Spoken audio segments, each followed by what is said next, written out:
all of it. Yeah. Truly. So good. I feel like Oh, it's the my month goodness. where every sport marries each other, fall, winter. Okay. I don't know. Everything's happening. Yeah. Things are starting. Things are ending from regular seasons to postseason. So that's exactly where we begin. The high school girls soccer playoffs kicked off tonight. That's where we go, meeting with Two Harbors and Esko. Another beautiful backdrop for some fall festivities on the pitch. These two teams saw one another just a few weeks ago. Esko hauled home the 1-0 victory over the Agates. But now it's 0-0 because it's playoffs.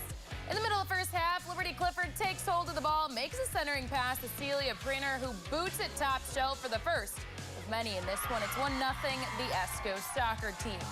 A little later, same place down the field. Madeline Hip and Abigail Nod play catch until Hip shoots.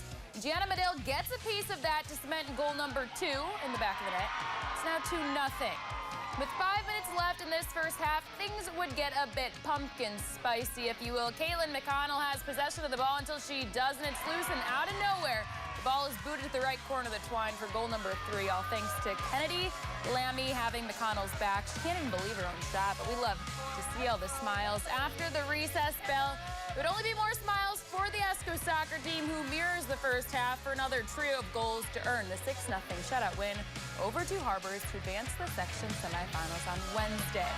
And on the other side of Section 7 Single A bracket, the 3-seeded Duluth Marshall Hilltoppers shut out the 6th seed of Proctor 4-0 to advance to the Section 7 semifinals on Wednesday against Lakes International Language Academy.